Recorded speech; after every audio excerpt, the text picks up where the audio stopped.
everyone. And let me sort of reposition myself here a little bit in front of the window. I am sorry I'm a little bit late. I actually was having a bit of a, technology thing that happens from time to time. And, when the technology doesn't work, you just have to take a deep breath and realize that you can figure it out because we can do hard things. And so here I am.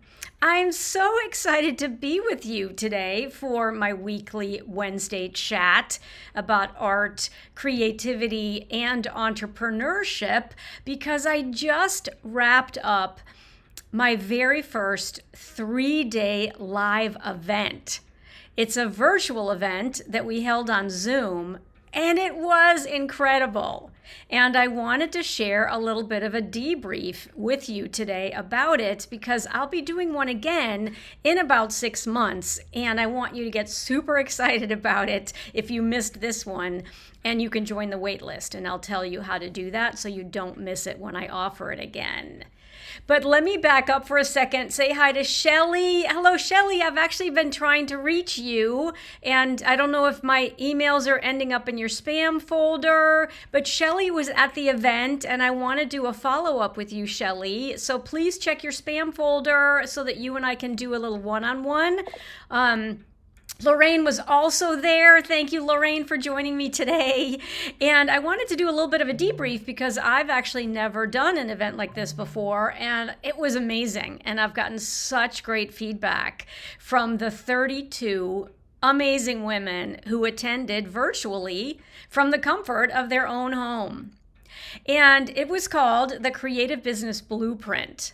And one of the things that was really great about it was I had an actual downloadable playbook, right? I had it's 43 pages, and everybody, all of the attendees got a copy. It's also fillable, so you could just leave it on your computer and fill it in as we went through exercises together.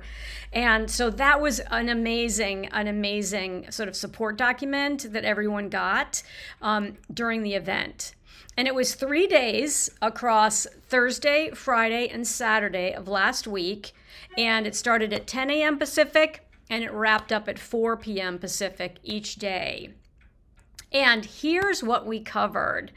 So many of you know that I have had to reinvent myself after I lost my job.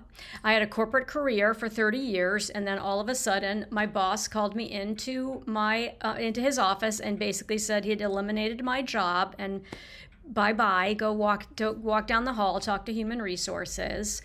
And initially, this just was a huge shock to my system. Long story long, I decided after many years of struggling to try to get another corporate job that the universe was telling me that it was time for me to learn how to be my own boss and create my own business. And so I did. And now I want to share with you how I was able to do that. And so the 3-day live virtual event was me sharing the 6 key foundational steps that I followed and that you would want to follow if you want to create a business of your own. And I'm in the creative space. I teach surface pattern design. This is one of my beautiful doodles that I turned into a beautiful pattern that's on this blouse. I teach surface pattern design, but this 3-day event wasn't about teaching surface design. It was about let's zoom out for a second and let's talk about what you want to create. If you had a magic wand and you wanted to create your own online business, what would you want that business to look like? What do you love doing? You would be doing it anyway, and so now you could share that either through a course or through a membership with your audience. But you have to start at strategy first. So the 6 pillars that we covered over the course of this 3 days. Now, we didn't do them all on one day. That would be way too overwhelming. I broke it up so that we covered a couple of topics every day. And the first one is determining why you want to have your own business. You have to start with strategy first. So the first pillar is, why do you want to have an online business? And what's going to keep you going when you're learning how to do things that are, you don't know how to do before? I think everyone in my audience who joins me here and who reads my blog is a lifelong learner and loves learning new things and loves the empowerment that comes from learning new things. So pillar number 1 is strategy first. Zoom out. Think about why you want to be your own boss. What are the advantages of being your own boss? It means you can work when you want to work. It can also mean you can work on what you want to work on and how you want to serve your audience. And it can also be completely location independent, meaning that if it's an online business, you can take your laptop with you and you can keep running your business from anywhere. So that was pillar number 1. You have to zoom out. And then I had everyone in the event. There were 32 fabulous women. I had them take some time to write it down. And there was a place in the book, in their playbook, to write it down. And then we went into breakouts. And if you're familiar with Zoom, I think almost all of us learned how to use Zoom over the past several years. Breakouts are incredible, because you go from being together with all 32 of us to being in a small breakout room with 5 other attendees.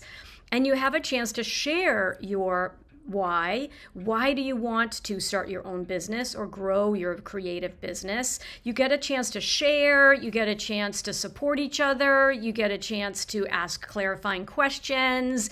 It's an incredible way to connect with one another as we went through the 3 days together, and we had lots of breakouts, so everyone had a chance to meet everyone else.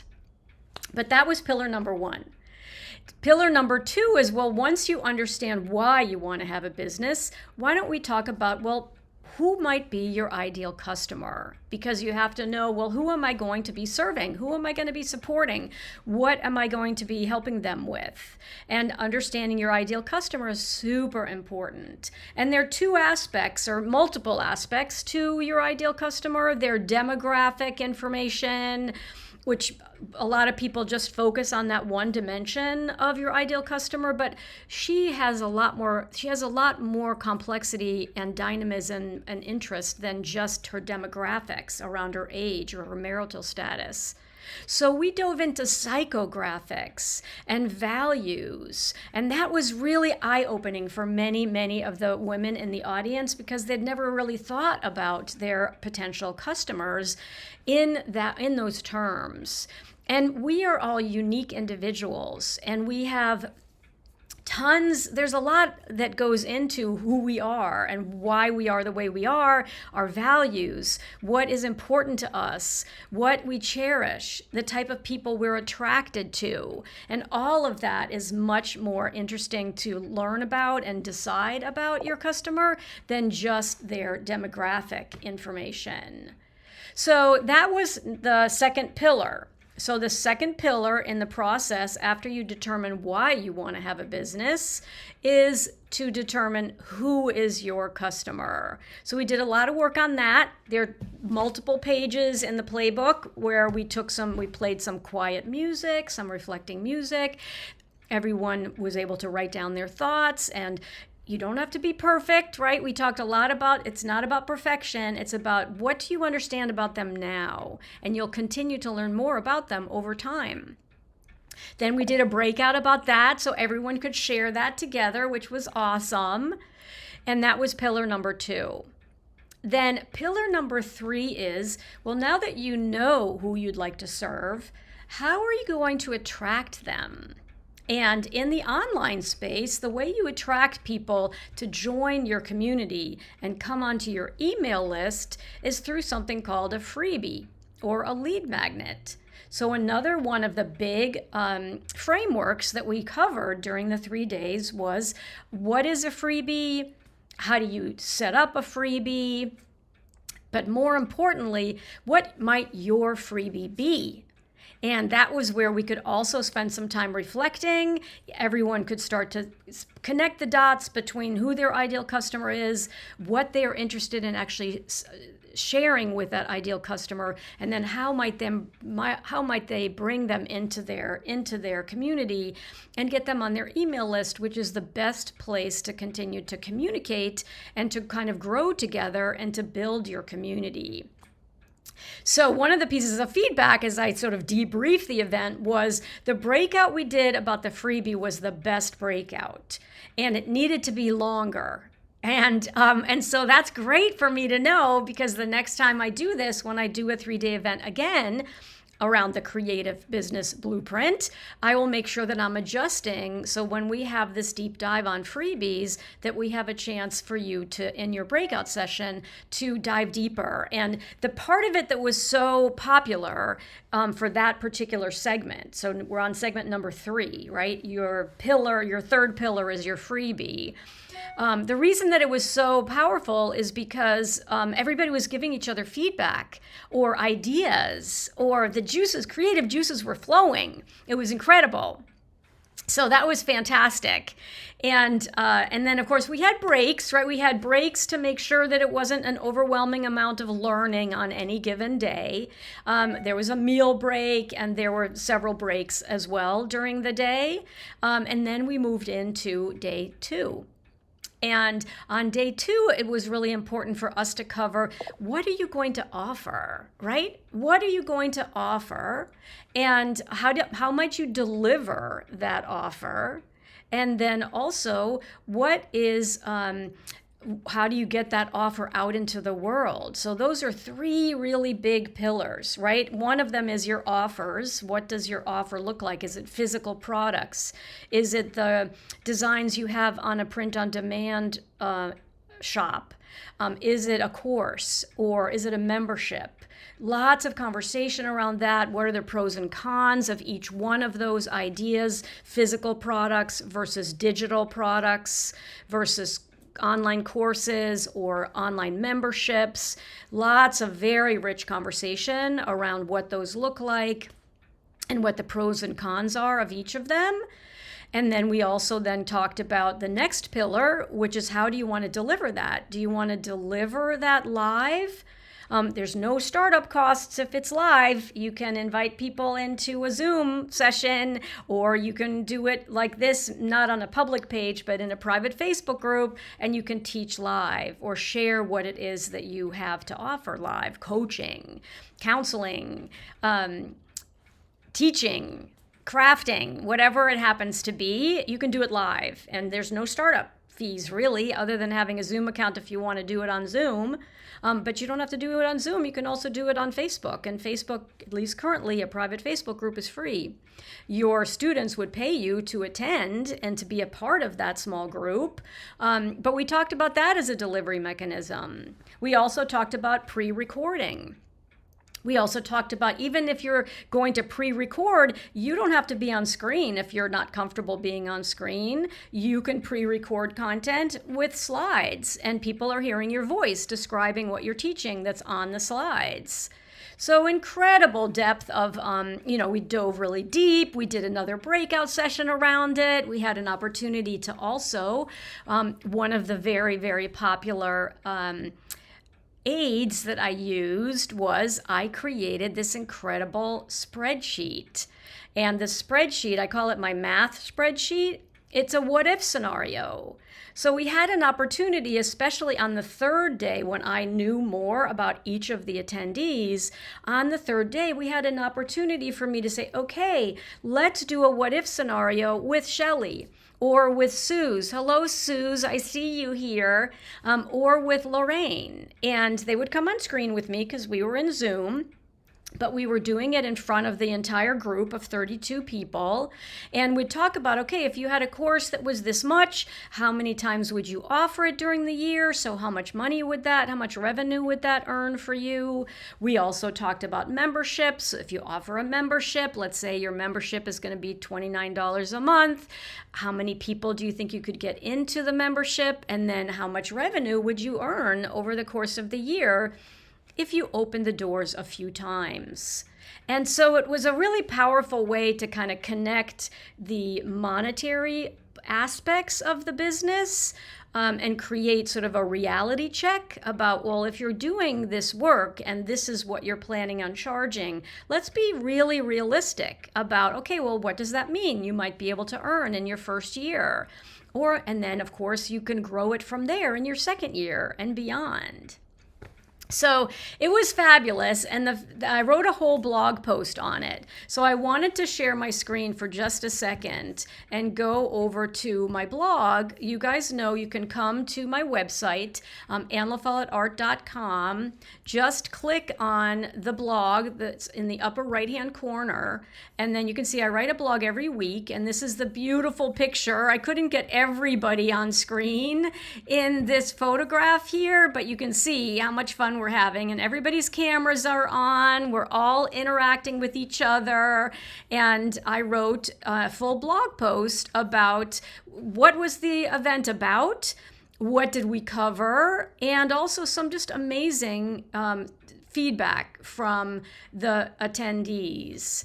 And let me come back on screen. I think that some of the biggest takeaways were the fact that it was a very safe space, right? This was not a massive amount of people. It was a really nice, intimate group of 32 women, which meant that you could show up fully, you could be completely engaged, and you also knew you were in a safe environment. And so Cheryl, for example, said it was really comfortable for me to express my feelings and talk about my goals. The group was amazing, and the format of the workshop really helped me bring clarity to my next steps.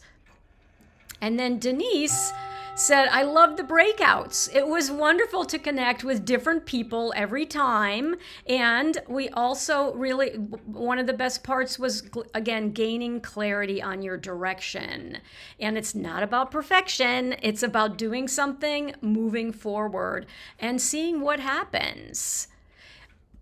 Sarah also said, I love the connections we formed and the positivity of the group. So many of us realized that we're good enough and we have value to offer. So it was incredibly uplifting to see how everyone supported each other and gained more confidence throughout the event.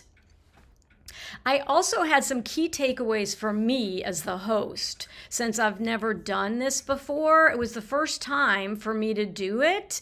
And I had really 4 key takeaways kind of as the host of the 3-day event. And the first one was just the power of community. I think that we are all craving connection with each other and finding like-minded groups to be a part of so that we can get the type of feedback that we need, but it's in a safe environment. And people, even though everyone was coming in with a totally unique idea of what they wanted to do, and I was helping them understand the framework for success. It's a 6-part framework for success.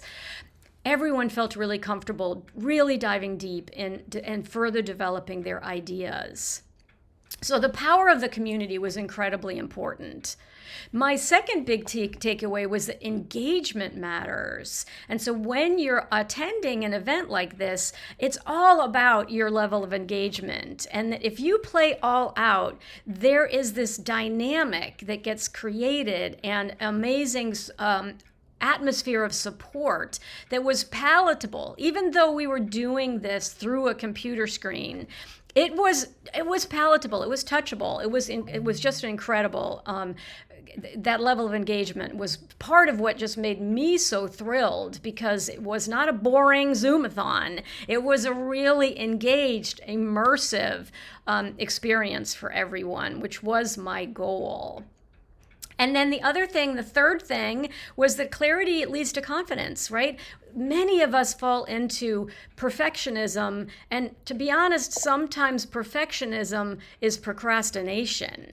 And so we had some heart-to-heart, conversations about you learn so much more by doing and by putting something out there so your audience can react to it than if you keep it in your head and you keep thinking about, well, I'll do it when I've got this part figured out, or I'll do it when it's sunny outside, So we had some great conversations around, you get more clarity the more action you take, and that every action that you take helps you build more confidence. And then I also thought one of my big takeaways was that it's never too late to create. Many of us are in our 60s or in our 70s or in our 80s, and we do not want to be bored at home. We want to create either small or mid-size or even large creative businesses that keep us engaged, that have us interacting with other wonderful people, that have us have the ability to reach out to people that we haven't met yet and we get to engage with and serve.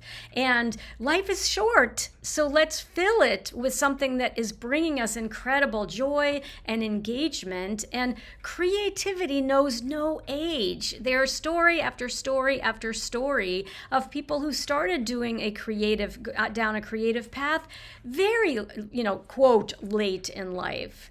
So it's a reminder of my own journey of reinvention in my 60s, and it's also why I'm so incredibly passionate about sharing this work with my brilliant community, with all of you. So if you're interested in getting on the waiting list, I want to I'll put this in the chat, the URL to sign up for the next event. Now, June may feel like a long time from now, but it'll be here before you know it.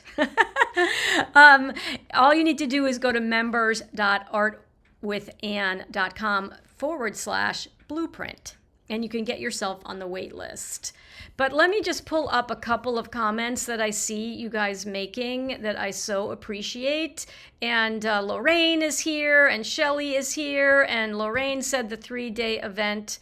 Let me see if you can see me. Yep, there you go. The 3-day event was incredible. Thank you so much. I'm wondering if I can make this bigger. I guess I can make it a little bit bigger. Thank you, Lorraine. And then Shelly said, I know I got it and just answered it. I was away for hubby's birthday, who was very patient as I participated in Blueprint. Okay, good. Shelly, I'm so glad that you got it and that you've answered me back. So I will, as soon as I finish this live broadcast, I'll go find your response. I hope your husband had a lovely birthday. I hope the two of you had a lovely time together, because you did give me 3 whole days, and I appreciate that.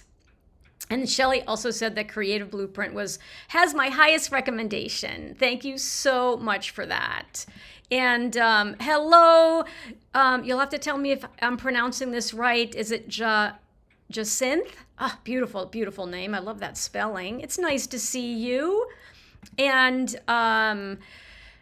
then Shelly said, Anne's team does all the tech end of breakouts, and they were seamless and wonderful to speak with other participants in depth. I'm so glad that you enjoyed that. And then we have Yukio saying hello. Hello, Yukio. It's wonderful to see you. And Suze is here as well from Denmark. And listen, Suze was participating from Denmark. And as I mentioned, these 3 days started at 10 a.m. California time and ended at 4 p.m. California time, which means she was doing them in the middle of the night. So huge, huge shout out to Suze for participating. And then she said, I had so much fun, right? And your deer disappeared. And your fear disappeared. I bet that's what you mean, that your fear disappeared. Oh my goodness, I'm so glad to hear that. So I'm sorry that I was a few minutes late. I will let you go, but I want to just say one more time how incredibly powerful this experience was. And I would, of course, love you to participate the next time I offer it. So you can go to members.artwithanne.com/blueprint, and you'll see a place to sign up for the wait list. But we covered the 6 pillars. So let me quickly give you the 6 pillars again. Pillar number 1 is making sure you know your purpose or your why for why you're embarking on this, because you need a North Star, because you're going to be doing a lot of learning, a lot of implementation, taking a lot of action as you grow this new business or grow the existing business you have. So you got to start pillar number 1 with your intention, your purpose, your why. And for me, that's being able to go to Paris every year. And so that's my why. because I grew up in Paris and I want to go back every year as my own boss. So that's pillar number 1. Pillar number 2 is, who do you want to serve? Who is your ideal customer? Let's learn as much as possible about that person so that we can absolutely meet them where they are and bring value to them and help them learn and grow and develop the new skill that you're going to be teaching them. Then pillar number 3, once you've identified that person, is how do you attract them? Right? How do you bring them into your audience so that they want to be a part of your community and they want to be part of they want to meet other people who are in your community and they want to hear what you have to say and how you're going to continue to support them on their journey, on their creative path. So that's pillar number 3, is how do you attract them with what's called a freebie? You're giving them something for free that's very valuable in exchange for their email, which is extremely valuable to them. And then pillar number 4 is, what are you going to offer? Are you going to offer physical products or coaching or a course on a craft on how to do quilting, for example? Or are you going to offer a membership because it's a craft that has so much so many different aspects to it that each month you could unveil something new about that craft. There's so many different ways you can think about and offer, but that's pillar number 4. Pillar number 5 is then, how do you want to deliver it? Are you going to deliver it live, recorded, some combination of the two, and what other support documents might you provide? So in the 3-day event, I provided this amazing 43-page workbook, right, for us to go through. It was the playbook, and then I also provided this calculator. It's a Excel spreadsheet. It's a Google spreadsheet calculator where you can calculate what would that mean to me in terms of the revenue I could earn. So bringing kind of the dream into, okay, let's talk reality. What might that look like? So that it's not pie in the sky. We're getting really, really specific. Those are extra tools that I provided during the 3 days to ensure that my audience was going to be able to really follow the path together with my help, and those tools I think were very valuable. And then the 6th step in the process is actually getting your products out into the world. How do you want to do that? And do you want to do a challenge that introduces the concept to people? Or do you want to do just an email campaign to tell your audience that you now have something to offer them that you would love for them to consider purchasing from you? Or do you want to do some type of a boot camp or a coaching week? There's lots and lots of different ways for you to then actually get your product out into the world so that people have awareness around it and can decide if it's something that they're interested in learning more about. So that is awesome, okay? And so I wanted to do this quick debrief because it was amazing, and this is a good pro tip for all of you. Whenever you learn something new, it's great to take notes about what your big ahas were. Right? What were your biggest ahas? And as a result, what might you adapt? And so there's a couple of tweaks that I'm going to make to make the playbook even better based on your feedback from this first time doing a 3-day live event. I'm going to flow it just a little bit differently. And then, of course, one of the biggest pieces of feedback was that the freebie conversation was so rich. We needed more time allocated to that portion of the 3 days. So I'm going to wrap up. I never like to take more than about a half an hour. And so I'm going to let you go. I want to wish you all a Merry, Merry Christmas, Happy Hanukkah, Happy New Year. I'm actually going to be live next week, I think. I'm not going to be live on Christmas. So hold on, let me look at my calendar. I won't be live next week because next week is Christmas. And the week after that is actually New Year's, which both fall on a Wednesday. And so I'm going to be off for a couple of weeks, right? I'm going to be off for a couple of weeks, but I will be back on January 8th, which is the first Wednesday in January after January 1st. So there you have it. I'm going to take a couple weeks off. And that's the great thing about being my own boss. I can say, well, my Wednesday Live is on Christmas and it's on New Year's. And so I'm going to take a break and I'll be back on January 8th. In the meantime, you can always reach out to me because if you're on my email list, just respond to one of my emails and let me know what's going on with you. And I will answer you back. It's not a bot. It's me on the other side of those emails. All right? And so I hope that you all have an amazing Christmas and New Year's. And here's Mila, who was also there. Thank you for everything, Anne. It was fabulous being part of your 3-day event. Merry Christmas. It was incredible having you there as well. And has anybody else popped on that I haven't said hi to yet? Fantastic. And of course, my birthday is in there too. My birthday is December 30th. So, without further ado, I always like to say in closing that I am Anne La Follette, and it's never too late to create. Have a wonderful rest of your day. Merry Christmas. Happy birthday to me on the 30th, and Happy New Year to everyone, and I will see you in 2025. Bye for now.